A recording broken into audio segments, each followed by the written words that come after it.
여러분 안녕하십니까? 뉴스데스크 원주입니다. 이재명 정부 초대 국무조정실장에 원주 출신인 윤창열 LG 글로벌 전략개발원장이 임명됐습니다. 윤창열 실장은 원주 대성고와 서울대를 졸업했고 행정고시를 통해 공직에 입문한 뒤 국무총리실 의전비서관, 문재인 정부 대통령 비서실 사회수석 비서관 등을 역임했습니다. 이 밖에 강원도 인사로서 홍천 출신 김민재 행정안전부 차관부가 행안부 차관에 강릉 출신인 김남중 전 통일부 남북회담본부 상근회담 대표가 통일부 차관으로 임명됐습니다. 원주 기업도시에 새롭게 지어진 섬강고등학교, 늑장 개교로 논란을 빚었는데 이번엔 공사비 체납 문제가 불거지고 있습니다. 교육청도 공사비를 과다로 지급한 상태여서 돌려받지 못하는 상태입니다. 보도에 유주성 기자입니다. 늦장 개교로 빈축을 샀던 원주 기업도시 섬강고등학교. 3월 개교까지 공사 기한을 맞추지 못해 문제가 됐었는데 이번엔 대금 체불 문제가 불거졌습니다. 공사를 맡은 원도급사가 재정난으로 자재와 장비 등을 공급한 하도급 업체에 돈을 주지 못한 겁니다. 확인된 체불 금액만 20억여 원에 달합니다. 지하에서 안반이 나온 데다 공사 막판에 기한을 맞추려 인력을 추가 투입하면서 비용이 늘어 손실이 났다는 게 원도급사의 주장입니다. 이윤이 없는 설계 변경, 막말로 얘기해서 하도급 업체가 일한 단가로만 찐 거예요. 이 우리 원도급사는 거기에 세금 내고 거기에 법인세 내는 돈을 우리가 못 받은 거예요. 돈을 받아야 하는 건 업체들뿐만이 아닙니다. 발주처인 강원교육청도 준공 전에 공사비를 과다 지급한 것으로 정산되면서 돈을 돌려받아야 할 처지입니다. 이 때문에 직접 대금을 주겠다고 약속한 업체들에게도 배임 문제가 생길 수 있어 지급을 못하고 있습니다. 애초 기성금을 잘못 산정했다는 비판이 나올 수밖에 없습니다. 저희는 발주기관이라서 지금 직접적인 채무가 없기 때문에 법적인 채무는 없고 원도급사에 저희가 법적 제재 조치를 취하는 것을 경고도 강력하게 하고 있고 원도급사는 일단 다른 공사 현장에서 돈이 들어오면 오는 7월까지 밀린 돈을 갚겠다는 입장입니다. 정부에서는 지난해부터 건설업계에 활력을 불어넣겠다면서 선금 최대 지급 비율을 100%까지 늘린 상황이라 일단 돈을 끌어올 수는 있겠지만 대금 돌려막기로 또 다른 체불의 시작이 될 수 있습니다. 관급 공사가 예산 과다 집행으로 체불 사태를 더 악화시키면서 애꿎은 영세업자들만 피해를 보고 있습니다. MBC 뉴스 유주성입니다. 아무리 개인 소유의 임야라 해도 멋대로 훼손하면 불법 행위에 해당하는데요. 무허가로 개발을 시도하다 적발된 현장의 인근 산에서 같은 일이 또 포착됐습니다.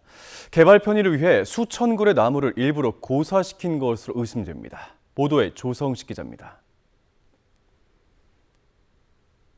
파릇파릇 녹음이 짙어진 원주의 한 산골마을. 맑은 물이 흐르는 계곡 바로 옆에 개발 중인 현장이 자리 잡고 있습니다. 흙을 파내고 밖 경계를 따라 2, 3m 높이의 옹벽을 빙 둘러쌌다가 멈춘 건데 허가도 받지 않고 개발하다 주민 신고로 복구 명령이 내려진 곳입니다. 하지만 장마철을 앞둔 주민들은 걱정을 지울 수 없습니다.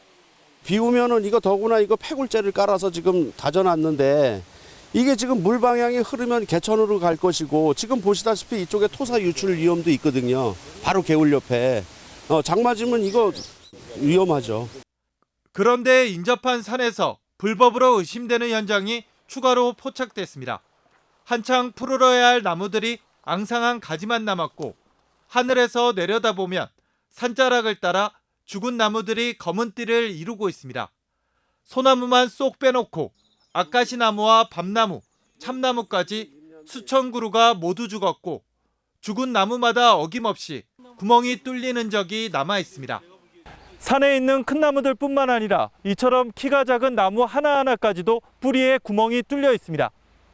구멍의 위치를 보면 치료나 수액 채취 목적과는 달리 나무 밑동에 몰려 있습니다. 산에 심은 나무의 밀도가 낮으면 개발 허가를 쉽게 받을 수 있다는 점을 노려 일부러 나무를 죽게 한 것으로 추정됩니다.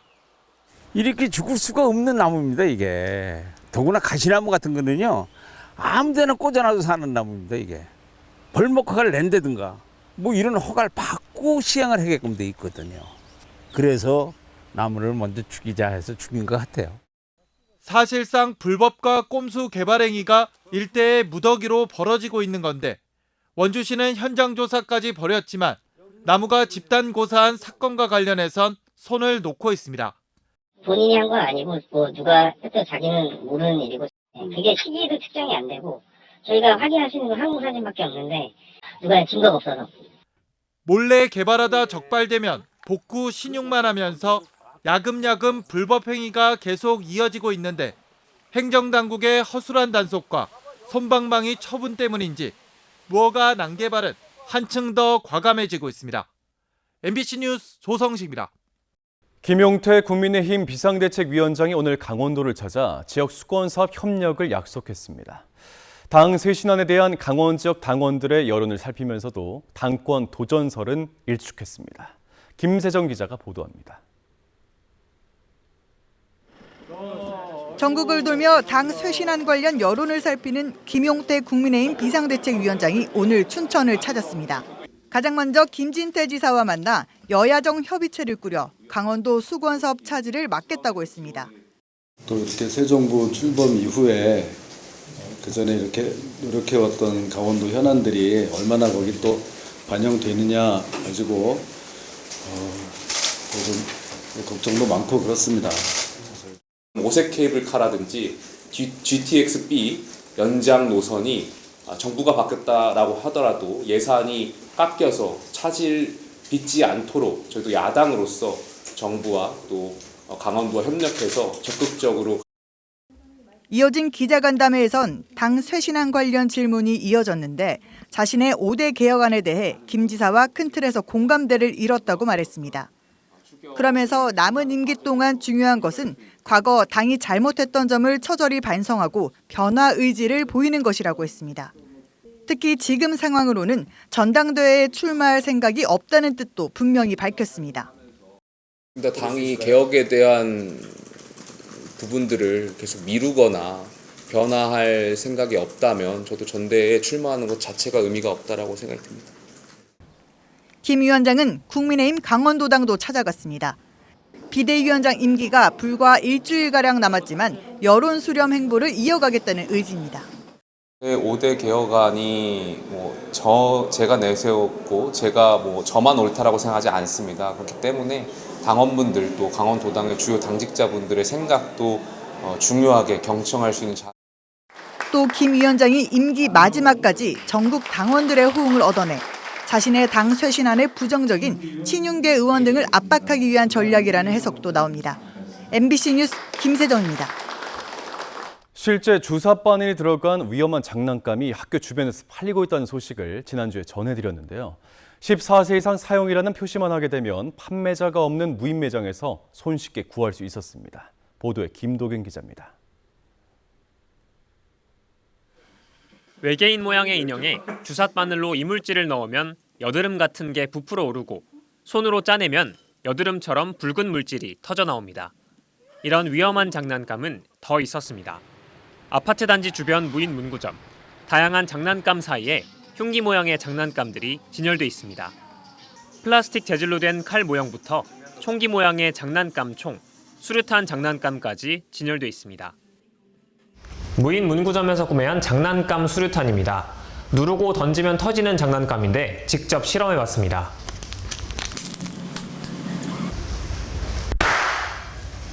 큰 소리와 함께 소다수가 터져 나옵니다. 이런 위험한 장난감들이 제한 없이 유통될 수 있는 건 포장지에 14세 이상 사용 가능이란 문구만 붙이면 KC 인증 의무를 피할 수 있기 때문입니다. 이렇다 보니 무인 문구점에서는 연령 제한 없이 어린아이들도 손쉽게 살 수 있는 겁니다. 학교에 필요한 노트나 책이랑 연필이랑 위험한 거랑 하기 편해요. 비비탄 총이랑 큰 긴 칼이랑 되게 엄청 많아요. 그런 거 있어요. 이런 법적 사각지대를 이용한 장난감은 이미 지난해부터 논란이 됐습니다. 초등학생들 사이에서 유행한 이른바 당근칼도 마찬가지입니다. 당시 교육당국은 학교와 판매 중지 권고와 가정통신문 배포 등 조치를 취했지만 법적 규제에는 실패했습니다. 현행법상 14세 이상 사용 제품은 어린이용으로 분류되지 않기 때문에 판매나 유통 제한 대상에서 빠진 겁니다. 학부모들은 연령 표기만으로 안전관리의 대상에서 제외되지 않도록 현행법 정비가 필요하다고 지적합니다. 이런 어린이 안전에 관한 부분에 있어서 그냥 표기만으로 빠져나갈 수 있게 되는 게 아니라 이런 물건들은 반드시 유인 판매로 해서 학교 앞 문구점을 무인 매장이 대체하면서 아이들의 위험한 장난감 노출을 줄이기 위한 법 개정이 필요해 보입니다. MBC 뉴스 김도균입니다. 정부가 민생회복 소비 쿠폰 지급을 추진하는 가운데 김진태 도지사가 전에 국비 지원이 필요하다는 입장을 밝혔습니다. 김 지사는 오늘 기자간담회에서 강원도는 지난 도정으로부터 1조 원의 빚을 물려받아 3년간 빚을 갚기 위해 고생 중이라며 이 와중에 수백억 원이 들어갈 민생회복 쿠폰 지원을 마련하기 위해선 지방채를 발행해야 된다고 말했습니다. 이 경우 도의회 절차 등이 필요해 여러 달이 소요된다며 민생회복 취지에 부응하기 위해선 국비로 추진돼야 한다고 강조했습니다. 원주천 하수관로 하천공사를 수주한 건설업자가 당시 상하수도 사업소 팀장급 공무원을 스토킹하고 무고한 혐의 등으로 2심에서 징역 2년 6개월에 집행유예 4년을 선고받았습니다. 건설업자는 지난해 6월경 사설 탐정을 고용해 해당 팀장의 차량에 위치 추적기를 부착하고 미행토록 지시했고 음주운전과 뇌물수수로 무고하도록 교사하거나 직접 경찰에 무고하기도 했습니다. 또 원주시 감리단의 사무실을 찾아가 감리단장에게 욕설을 하고 테이블을 내리치는 등 업무를 방해한 혐의도 인정됐습니다. 2심을 맡은 춘천지방법원 제1형사부는 건설업자가 피해자 모두 합의한 점을 고려해 징역 3년에 집행유예 5년이던 1심을 파기하고 징역 2년 6개월에 집행유예 4년을 선고했다고 설명했습니다. 원주 호국보훈공원 조성사업의 타당성 여부와 사업 계획이 오는 11월쯤에 윤곽을 나타낼 전망입니다. 원주시는 지역의 산재에 있는 30여 개 현충시설을 태장동 현충탑 인근에 모아 테마공원으로 만들고 교육체험회장으로 활용하기 위해 지난해 12월 기본계획 수립 및 타당성 용역에 착수했습니다. 현충시설의 이전 가능 여부와 공간 구성 및 운영 방안, 사업비 추산뿐 아니라 기본적인 사업 타당성 여부도 검토하는 용역으로서 구체적인 방향성과 사업 계획은 용역이 끝나는 오는 11월쯤에 공개될 예정입니다. 횡성 갑천고등학교가 강원 모빌리티 특성화 고등학교로 전환됩니다.